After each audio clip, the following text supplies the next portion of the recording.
अच्छा मनु जी, ये बताएं, ये कहा जाता है कि रावण ब्रह्म ज्ञानी है, वेद ज्ञानी है, जिसके पास सारा ज्ञान है, उसके बाद भी उसको राक्षस कहा जाता है। वो राक्षस भी है।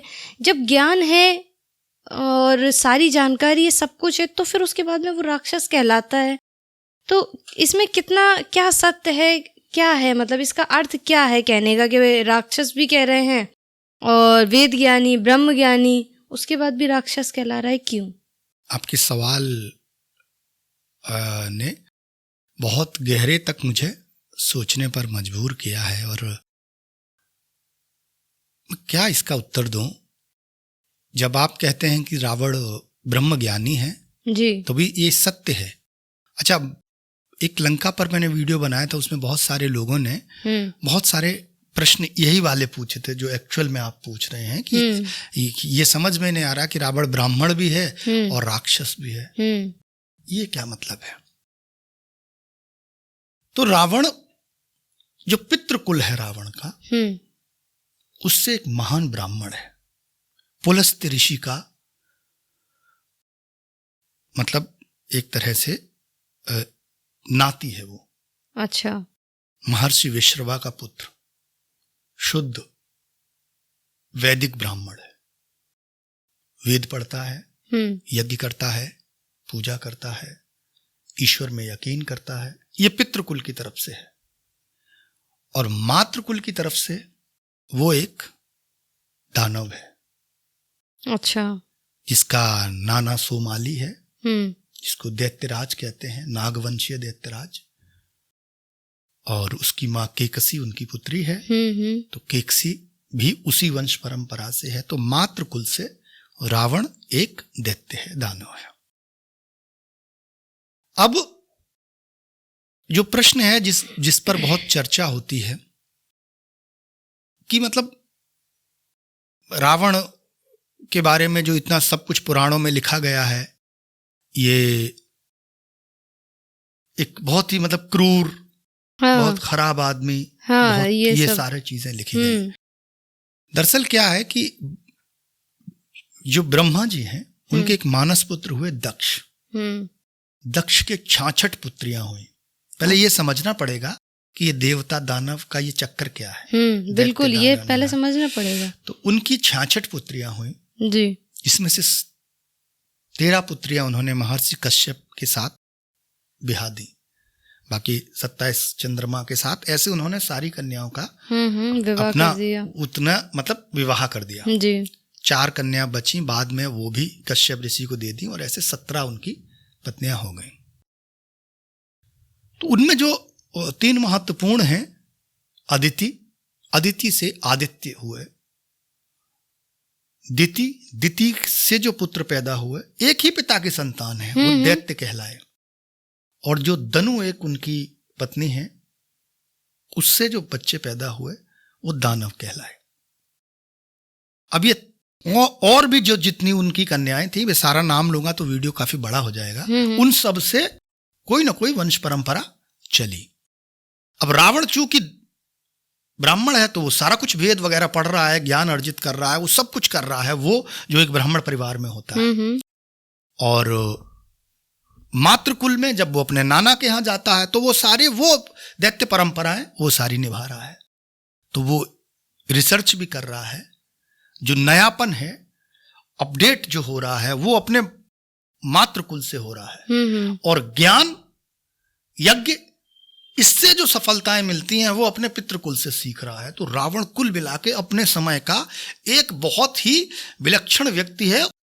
औरों की अपेक्षा ज्यादा पावरफुल, ज्यादा सीखने का वातावरण उसके पास है।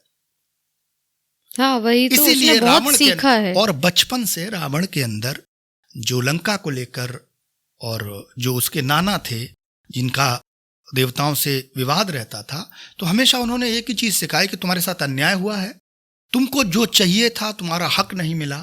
तो रावण के मन में ये चीज थी कि मुझे अपना हक लेना है।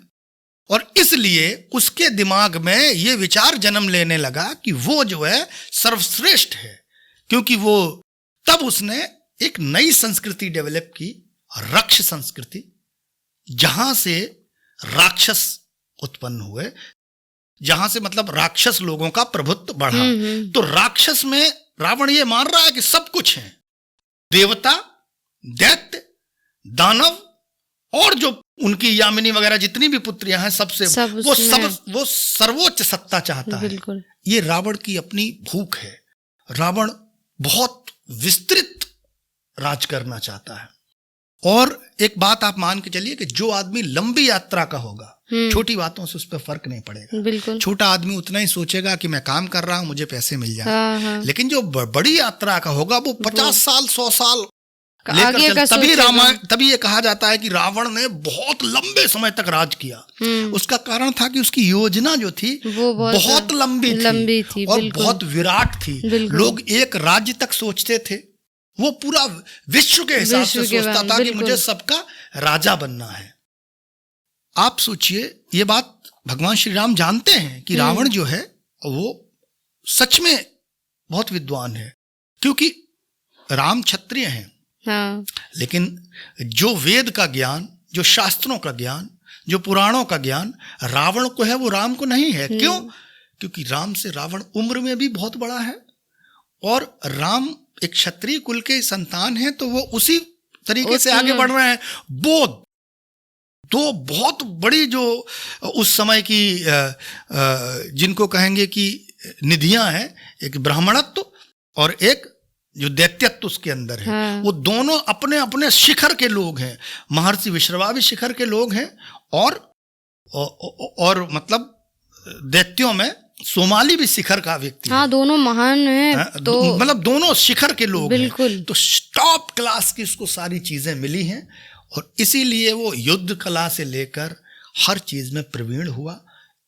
उसके अंदर जो चीजें खराबी हैं वो उसका अभिमान है। कहते हैं रावण में सिर्फ अहंकार था और उस अभिमान को, क्योंकि जब उसको जीतना है, जब वो जीतता चला जाता है, सब कुछ जीत लिया उसने, सारे राज्य जीत लिए, तो उसका घमंड, जब कुछ सब कुछ जो जीत लेता है फिर वो कहता है जो मैं कह रहा हूं वही सत्य है। यही विकार रावण के अंदर है। रावण जो भी कर दिया, बुरा काम भी कर दिया, तो अपने ब्राह्मणत्व से उसे ढक लिया। और एक बात, रावण कभी भी अपना परिचय देता है तो कभी ये नहीं देता मैं रावण हूं, मैं पौलस्त्य कुलवंशी ऋषि विश्रवा का पुत्र रावण हूं।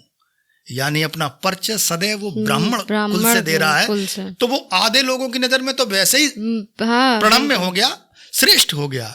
और जहां उसको युद्ध करना है, जहां उसको जीतना है, वहां वो उस कुल का परिचय दे रहा है कि मतलब अपने कार्य व्यवहार से कि मैं मार भी सकता हूं। ये तो मेरे लिए आम बात है भैया। जैसे एक आदमी, जैसे कोई कहता है ना कि तुम हमें बहुत मतलब ये ना समझना कि हम यही हैं, हम बहुत वैसे वाले भी हैं। तो दोनों पक्षों पर रावण खेल रहा है, पक्ष भी उसका है, विपक्ष भी उसका है। और यही कारण है कि वो एन केन प्रकारेण, जैसे भी जो बाली से हार जाता है तो उससे मित्रता कर लेता है, शस्त्रबाहु से हार जाता है तो उससे मित्रता कर लेता है, बाणासुर से हार जाता है तो उससे मित्रता कर लेता है। क्योंकि वो एक बहुत बड़ा विजन, वो पूरी दुनिया का भूपति बनने के लिए पूरा अपनी सोच को बहुत आगे तक ले जाकर सोचता है। इसलिए सोच रहा है ये चीज क्योंकि उसके पास ज्ञान भी है, ताकत भी है, और उसके बाद जो उसकी कमजोरियां हैं उन कमजोरियों को ढकने के लिए वो अपना ज्ञान का इस्तेमाल करता है। और ज्ञान का इस्तेमाल नहीं होता है तो ताकत का इस्तेमाल करता है। और यही गलतियां उसने की और यही वजह से रावण को नेगेटिव कैरेक्टर माना गया और ये माना गया कि रावण जो है वो एक गलत व्यक्ति था। मतलब ज्ञान होते हुए भी उसको गलत इसलिए बोला गया क्योंकि उसको उसकी सोच जो है अलग थी। मेरे ख्याल से आपको बिल्कुल उत्तर मिल गया। बिल्कुल उत्तर मिल गया। बहुत बहुत धन्यवाद आपका, आपने बहुत अच्छा उत्तर दिया।